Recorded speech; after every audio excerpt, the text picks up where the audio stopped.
Hello, welcome back. Today we are learning economics. The topic is factors of production. Factors of production are agents or resources which are combined together to produce goods and services. So everything involved in producing a particular good or producing goods are combined together using the four factors of production. Each of the factors of production cannot produce a good or produce goods or render services by itself alone. So all the factors of production must be involved for a good or a service to be rendered. We have four types of factors of production. They are land, labor, capital, and entrepreneurship. All these factors of production are essential in producing goods and services. We are looking at number one factors of production, which is land. Land is all the natural resources used in the production process, such as minerals, forest, water, and soil. These resources are provided by nature. So, land, as we are talking about, is a natural resource. It is not man-made. It's a gift from divine. It is provided by nature. Land such as mineral, forest, and water and soil, all of them are made up of land and is a free gift of nature. Characteristics or features of land. Land is fixed. It is immovable. It is immobile. It cannot be shifted. It is impossible to increase the quantity of land, so it cannot be shifted. And you cannot increase the quantity. It remains. Land is also a free gift. Land is freely given by nature. It's not man-made. No one comes to the world with land. Indestructible. Land is indestructible. The physical land remains, though its quality may deteriorate. Passive factor. Land is a passive factor. It cannot produce unless combined with other factors. So, land cannot produce goods alone or render services alone without combining with other factors of production. Then, the reward for land is rent. The profit or the gain you got from land is called rent. Importance of land. Foundation for agriculture. Land is the foundation for agriculture. Without land, you cannot rear fishes. Without land, you cannot cultivate your crops. Without land, you cannot rear your cow, your sheep, your fowl, and every other livestock. Land is also sources of raw materials for industrial production. For you to source your material for production, you must get it from land. Land plays a role in determining the location of residential building, industries, and economic activities. So for you to determine where you locate your residential house or your industry or to carry out your activities, land must be involved. Transportation purposes. For you to move from one place to another, land must be involved. Land and bodies of water like river, ocean, lakes serves for transportation of people and goods from one place to the other. Then the second factor of production is labor. Labor is the human effort, both physical and mental, used in the production of goods and services. So human effort is called labor. As I'm rendering my service now as a teacher, so it is labor. It's my effort that I'm using. Characteristics of labor or features of labor. Labor has initiative and feeling. So it can act on its own drive and can't be used anyhow. So in whatsoever labor is doing is out of their own initiative or own drive or ambition. And it also has feeling. It cannot be used anyhow. Labor determines how you use him. You cannot drag labor to do what he doesn't want to do. Even if you drag him to do it, he will not do it efficiently because he has feeling. Labor is mobile. Labor is mobile in the sense that it can move from one place to another. It can change from one work to another. So labor is mobile both geographically, that is moving from one place to another, and occasionally moving from one work to another, or one profession to another profession. Labor is skillful. Labor becomes skillful through education and training. That labor can do this is because he has undergone through training or has passed through education. So without education and training, labor cannot carry out his work efficiently. Labor depends on motivation. For you to bring out efficiency in labor, you must motivate labor. Without motivation, labor cannot render his work efficiently. Productivity depends on wages, working conditions, and incentives. Importance of labor. One is production of goods and services. Labor produces goods and services needed by the populace. For the human being to derive satisfaction or utility, labor must be there to produce goods and services. 2. Skilled labor increases the efficiency and the quality of goods and services. So when labor are skilled, when labor undergoes through education and training, their efficiency increases and they will produce quality goods and services. Labor plays a critical role in innovation and problem solving. Looking at the populace or the society, labor knows what the society needed for them to survive or for them to take care of a particular problem.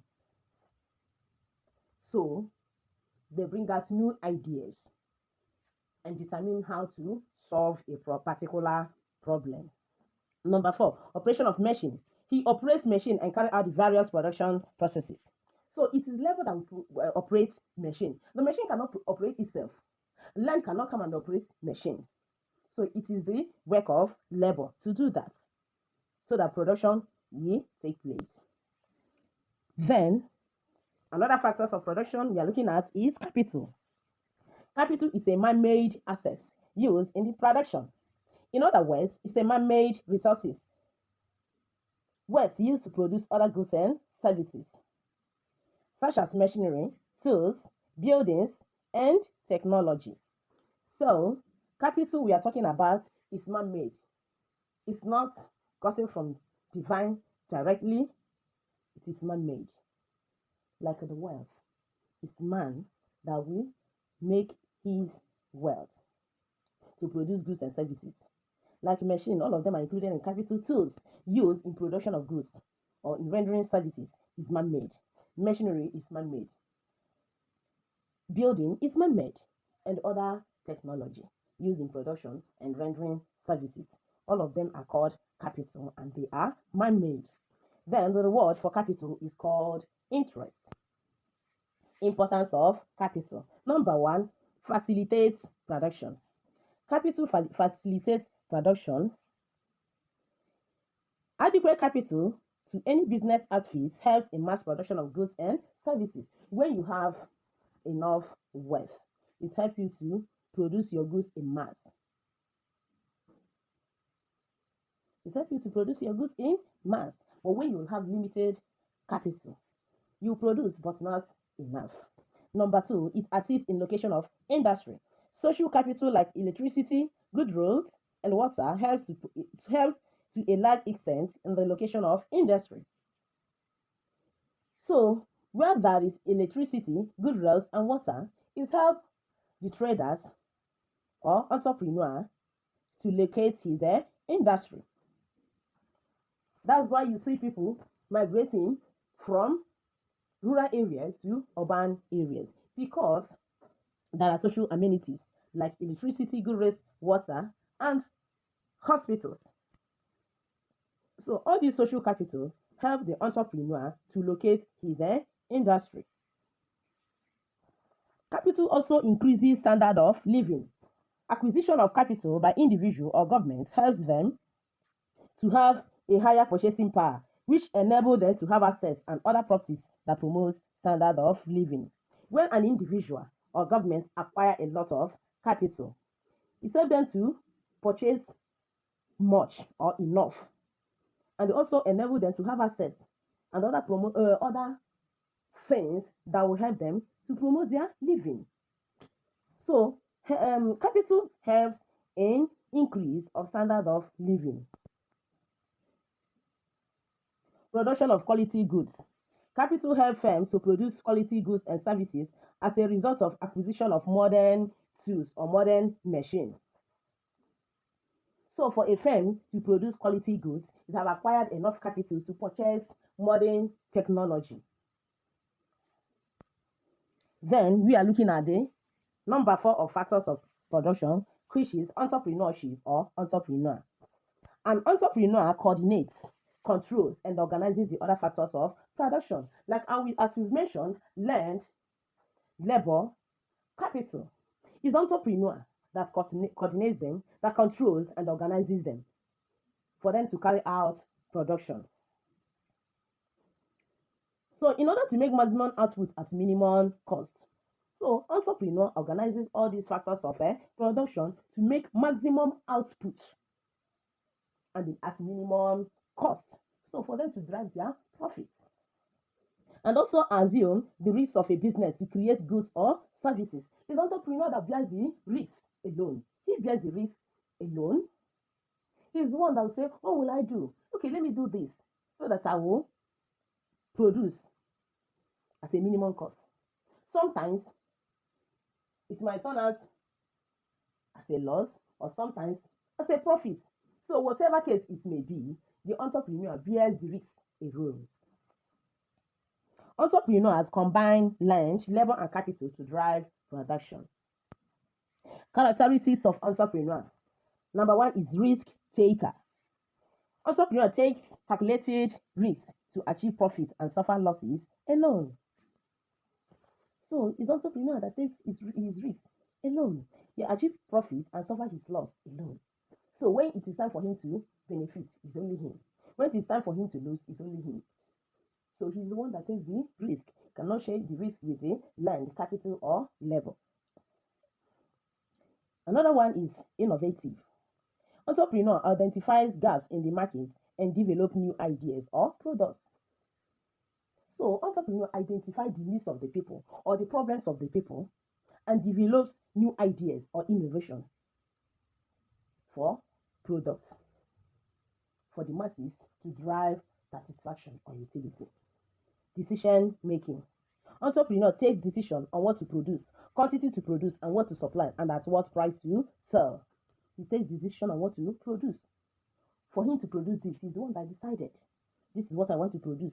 This is the quantity I needed to produce. This is what I want to supply. And this is the price I will sell it or sell them. Entrepreneur is dynamic. He said adapt to changing market conditions. So it can change. It doesn't remain static. It changes with the outcome of market. In market, sometimes the supply might be bigger than demand, or sometimes demand might be bigger than supply. So it's left for the entrepreneur to decide on what to do or to change his or her method.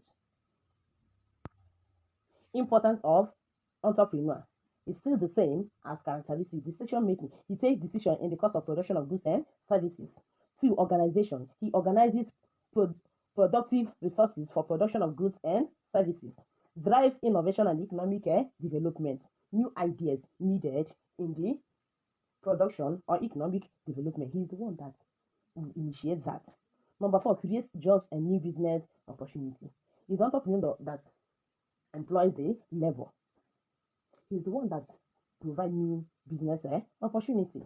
Then the final one, number 5, enhances the efficient allocation of resources. He makes sure that resources are allocated efficiently to reach the masses.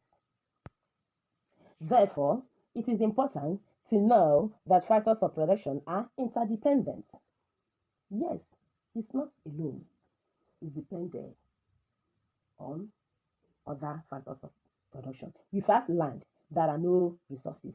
Without labor, production cannot take place. Without capital, processes cannot be efficient. And without entrepreneurship, production cannot be initiated or sustained. Their effective combination is crucial for economic growth and societal development. So all these are the things involved in factors of production. With this, we are bringing our learning today to conclusion. Thank you. See you in our next class.